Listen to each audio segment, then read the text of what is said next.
All right, time for another draftphysics.com, debatephysics.com. Also, where you'll find a link on the top of the page to the Paul Nord email conversation. And frankly, it's not going anywhere. He won't watch a video explanation. He won't really argue the details of the variables involved in how you do an experiment and what the consequences are and how the physics actually works. I mean, the physics isn't part of the conversation. It's all about some idealization that you can't duplicate in a physical experiment. And that's the truth. You can't make an ideal lever. You can't make an ideal anything. So it's all, just playing games. So anyway, in yesterday's video, I explained this lever launcher, okay, and it had less stuff drawn on it. And anyway, I went through the whole reason why it's a much better way to test what happens to things when you give them an equal amount of impetus or energy or force, and to see how they're motivated by it. Now, another way to do it is just crash things into each other.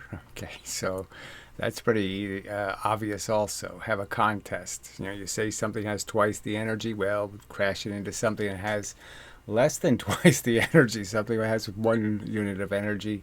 And if your side wins, then it has twice the energy. It's pretty good. And then there's the tug of war. Have them, pull on each other and see who wins. So those are all valid ways. You could do that with pendulums, lots of different ways to do it. So those experiments aren't done.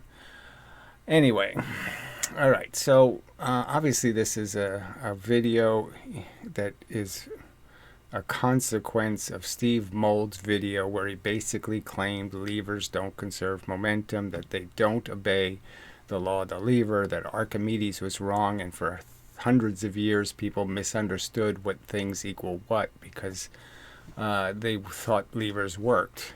And apparently they don't.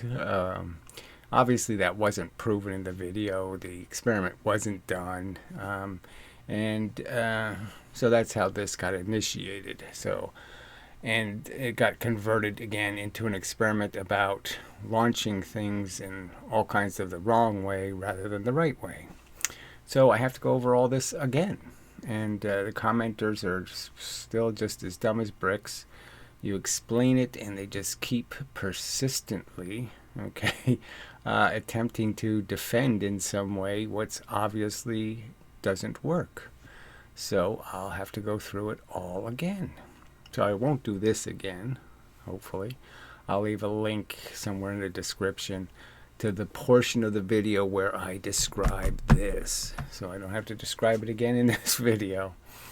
All right, but we're going to have to go over springs again and it's just pathetic that nobody can make a video where they draw it and explain it. They can't do any force diagrams. And frankly, that's all. If you can't do that, then there's no point in having a conversation about how an experiment works if you can't even diagram the experiment and the forces involved. So, too pathetic. So, I'll erase this and begin.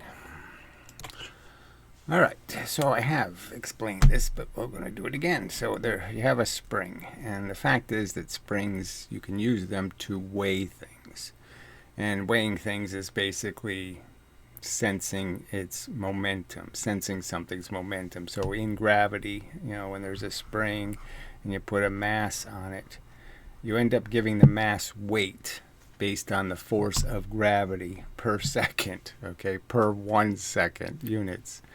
And it gives it a weight, an ability to compress the spring and put the momentum into the spring. Now, you can think it's putting energy into the spring, but whatever, kinetic energy, but it's not. All right. And the question is, though, basically the idea is I can put a speeding bullet. Now, obviously a bullet's not going to work, but I can put something light that's going fast, so something with a small m and a big V into a spring, or I can put something that's large, with a big M and a small V, and they can have the same momentum and they will compress the spring the same amount. Now the question is, can I release the energy in the same way? That is, can I compress something with a heavy object? All right, put 5 pounds on a scale, mark 5 pounds, compress a spring that much, and will I produce 5 pounds of released pressure given to some lighter object? So can I release the energy stored in the spring and get all of it back? And the point is that basically, no, you can't, just because of the way springs work. So, the difference in the velocity created is going to mean you can't do that. So I will explain that. All right, should be dry enough. So you have a certain spring compression. And now you're going to put, so you got it with a heavy object, doesn't matter how you got it. You got a certain amount of pounds of pressure. And so we're going to do 2 separate experiments. We're going to take that same exact spring compression, okay, and try to launch 2 objects of very different mass. So a small mass and a big mass. All right. And what's going to happen is as the spring releases, that is, as it pushes the object, the fact is it will push at a speed, a rate, based on how heavy it is or how light it is. But you can understand that the spring actually has a momentum of its own. So when you release it, the spring actually has a momentum that it's releasing. And you could understand that when it's pushing a light thing, a small mass, it's going to be going fast. And there'll be a certain point where the end of the spring will lose contact with the object it's pushing. So at some peak point, it reaches a velocity, a peak velocity. It's pushing the object. So the object's being pushed by the spring. And at some point, this goes a little tiny bit slower. The spring starts losing half its energy, you could argue. So it's past its peak. And now it's not going to be able to push this anymore because this is going now faster than the spring is going. So the spring is going to, the distances are going to separate. Now the spring is going fast still. Not as fast as this, but just a tiny bit slower. So they're not touching anymore. So you can't push it anymore because it's not touching it anymore. So this is leaving and the spring is just going to oscillate. So there's going to be energy that the spring could have given away. It's going very fast, so it's a lot of energy. But it can't give it to the object because the object's already gone. And you can understand that when the object's moving slow, when it's heavy, then the spring is pushing at a much slower velocity. So when the heavy object leaves the spring's going really slow, so it has very little energy left, and so we're going to do a little bit of oscillating. So you can understand that obviously the spring can give, maybe it can give 99% of its energy back to something heavy, but the lighter I make it, the less energy it can give it. And you can understand that if I have air, that's all I do. I let the spring push air. All I'm going to get is the spring oscillating until it runs out of energy. So I'm not going to get any momentum, obviously. And so all the energy will be still stored in the spring. So you're really just saying, so if it was just air, okay, and I would push just air with the spring, you'd understand it would oscillate the most. And then obviously the less air, that is the more masses, the more atoms I put in front of it, the less it's going to be oscillating after it's pushed it. And the heavier and heavier I make it, the less oscillating it's going to do, indicating the less energy left in the spring. The spring doesn't have any energy left. It gave it all away. It gave away all its momentum. It's like if I put up bowling pins and I threw a bowling ball and the bowling ball hit some of the pins, but the bowling ball kept going. Well, obviously, that's lost or wasted energy. There's no transfer. So that energy didn't get into the collection called the pins. So if you just hit the 10 pin, now the ball has plenty of energy left, but none of it's going to be knocking pins down, obviously, because you didn't hit pins with it. So obviously, if the spring is not making contact with something, it can't give it the energy. And if it's not making contact while it's going very fast, then obviously it still has, like a bowling ball, it still has a lot of energy left that it can't give the object, that it isn't going to go to any object. That's just going to be waste. So clearly, I mean, this isn't that complicated, right? I mean, 7th graders should be able to get it. There's an efficiency in how springs push objects. So they're very efficient at taking the energy in. They really don't care whether it's going fast or slow when they're compressing, because there's no loss of contact. You can understand that the object and the spring have contact through the whole experience, so the compression process doesn't have an inefficiency. But the expansion process, yeah, it does. And the catch is the object leaves when the spring is going its fastest, right after peak velocity. So right after peak velocity, the spring is out of the game. And so all of the energy, okay, that it still has, that it'll prove it still has by really oscillating, isn't going to get into the object. So I can't make it any clearer than this. If I push air, lots of oscillating. I push something lighter, less oscillating. I push something heavy, the least oscillating.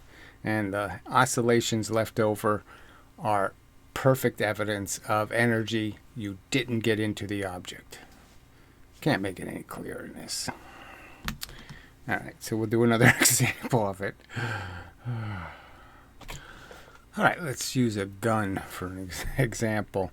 All right, so you have the barrel of the gun. Let's draw the rest of this. Doesn't matter. And you have your explosive. And so what you're basically going to argue is, let's just say it's a fixed amount of exhaust can go the other way.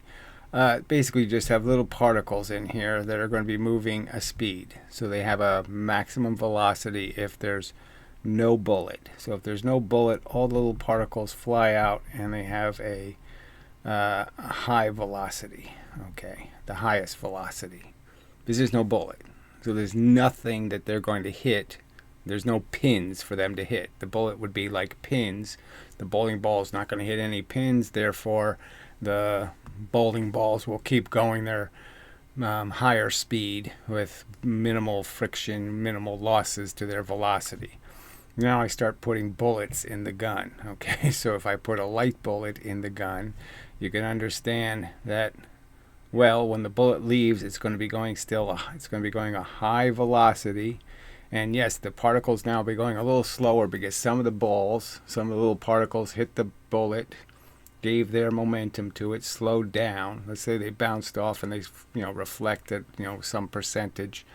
So the average speed of the little particles is now lower, but it's not really, really low. Now I put a heavy bullet in the gun. Okay, now what happens?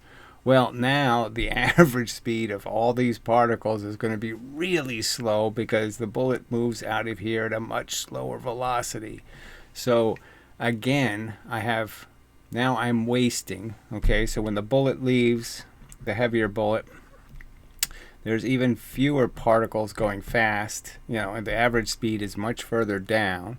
So obviously the amount of waste in this form of particles still moving high velocities is way down.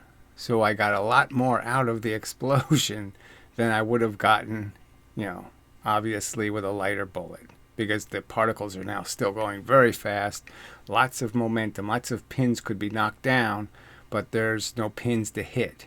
And that's the simple issue again. I don't know how else to illustrate. It's just so obvious that the gun shoots heavy bullets with more efficiency. It gives them more power to do work than it does light bullets. Light bullets are harder to put the energy into because, frankly, they leave too quick. They don't hang around long enough to collect more energy from the system. All right, I could do the rubber bands too, but it's the same idea. So, I extend a rubber band, okay, and then I'm going to release the rubber band. We know that if I have this on a floating in water, and I just shoot the rubber I just shoot the rubber band, well, we know the rubber band's energy is going to go, both ways, and it's going to be completely defeated in terms of it's going to, yes, it's going to swing this way, this board's going to want to go that way, but then it's going to pull in the opposite direction on these little stops, and it's going to stop all that motion because it's going to pull in the opposite direction. So it's not going to go anywhere. And then I can put an object on there, and we have the same rules. I put a light object on. The rubber band will be going very fast when it's totally expanded. It's still going fast because the object's going fast.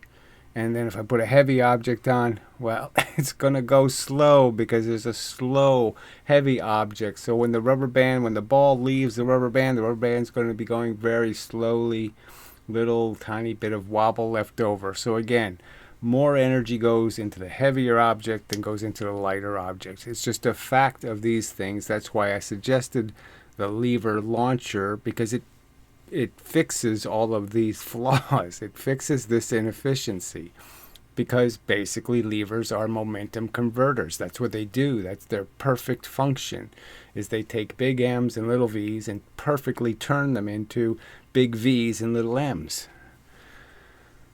I have to go it over and over again. Amazing. All right, so let's talk a little bit about conservation of momentum. So it's a real idea that there's a certain amount of momentum in actions that take place, and that you have to follow the momentum. You can't lose it somewhere, and you can't create free momentum. All right, just that's one of the laws. Okay, you don't have to agree with it, but in my opinion, it's one of the laws. So I did show this experiment, so we'll just illustrate real quickly. So this is the launcher. It's a platform. It's just going to shoot a very light thing and then a very heavy thing. Okay, and I'll just make heavy bigger, even though they were the same size. And the fact is, you could see in the video, this goes this much, this goes this much. So the platform itself, which is collecting 1/2 of the event, right? So we know that the equal and opposite reaction thing is a Newton's law, the third law. It has to be true, all right? So we know that half the energy went this way into this object, half the momentum, all right? Because Newton's third law is about momentum, and the other half of let me use P. Yeah, P. All right, half and half, and it's half and half in this circumstance, okay? Can't do anything other than put half the momentum in here, and half the momentum goes into the object. So clearly in the two experiments, because of this huge difference in how much the platform moves, we know the momentum here, the MV here, was gigantic, and we know the MV here was very small by comparison. Okay, like 2-to-1, 3-to-1, 4-to-1, huge difference. Same exact rubber band, same exact weight. So you've captured a weight in a rubber band, and the fact is you can't produce the same amount of weight in motion. So the motion you've created does not equal the motion stored in the rubber band. So you clearly know that this is giving you some indication of the maximum amount of energy, but there shouldn't be a maximum and minimum. They both should be moving the platform the same amount. And the fact that they're not indicates that, yes, when launching light things, a whole bunch of energy is stuck in the rubber band. And when launching heavy things, a tiny amount is stuck in the rubber band. So obviously, again, it just points glaringly to the fact that the rubber band gives back the energy more efficiently the slower it's moving. And the faster it has to move, the less likely it's going to be able to give its energy to the objects. And it's just clearly demonstrated by the experiment. So you can't compare this object to this object and say, oh, we gave them the same force. No, they didn't get the same force. That's the whole point. The force, there's a whole bunch of force left in this rubber band that never got out. So you didn't give them the same force. So you can't sit there and say, well, look, we gave them the same force, and the kinetic energy adds up, blah, blah, blah, blah, blah. Now, the fact is the kinetic energy won't add up. It won't be precise or close to the truth. you'll get numbers that are and not exactly right. And but clearly the momentum is garbage, because we can see that obviously in one experiment there's a huge amount of total momentum. If I add up the total momentum, this object and this object, I'll get a number like 4,000. And if I add up the total momentum here, I'll get 500. Clearly, I didn't conserve the momentum, the energy stored in the spring. It was not conserved. It wasn't equally distributed. And it's just a fact. I can't, if you can't draw it, then there's no point in making an argument. Just saying. So if you leave a comment and you're just going to talk crap, fuck it. Just don't waste my time. Because what you need to do is demonstrate where I made an error here. And I didn't make any errors here. That's exactly what happens. It demonstrates here that there's more momentum out of the spring, and clearly less total momentum out of the spring in the other case. And those differences can't be explained from the same exact stored energy. The same exact stored pressure cannot create two different momentums, because the storage is momentum. That's Hooke's law.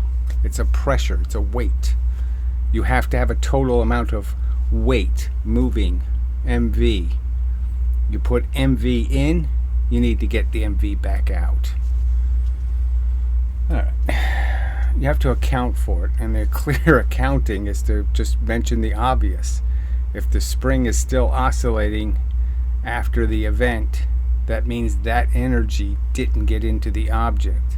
And clearly, when it's pushing the lighter thing, the spring's going to oscillate more. The rubber band's going to oscillate more, demonstrating the energy didn't get into the objects. Okay. Alright, so I have to talk some about levers and pulleys. So that's what Steve Mould's video was basically about. In the video, they basically argued and proved that pulleys work. They conserve momentum and they violate kinetic energy. So the simple truth is, you can put a force here in this direction and you'll get twice the energy, okay, in the sense of you can have the lighter object. So I can make this a 10 and this a 5. Alright. And the 5 mass will move. For any movement in the 10 mass, I'll get twice the motion in the 5 mass, and vice versa. So I can move the 5 mass up and down, and I can make the 10 mass move 1/2 the velocity up and down, or vice versa, indicating it's completely momentum driven. There's no evidence that kinetic energy can be reasonably applied, because frankly, I put a force in this way and I get twice the energy out this way, or I put a force in over here and I get half the kinetic energy out on the other side. It makes no sense. So somebody draw me an example of pulleys not conserving momentum completely, reliably, dependably, and always. Show me where kinetic energy works in here somewhere, because it doesn't. And the same is true for the lever. So clearly the lever, I put a 2 mass in on one side, I'm going to get a 2 mass coming out on the other side going 1v. That's what's going to happen. At the same distances, it's going to work. I'm going to get substantially what I put in this side out this side, minus the mv of the lever itself. So if I have a very light lever, the idealization, I'll get exactly what I put in out in momentum. And the same is true. I put the mass in over here, I put a 1/2 mass out here. It will definitely go twice the velocity, just like the pulley. It has no choice. There's no alternative. I can't make it happen any other way. I put 1 unit of distance in on this heavy side, I'm going to get 2 units of distance out on the light side. Same is true here.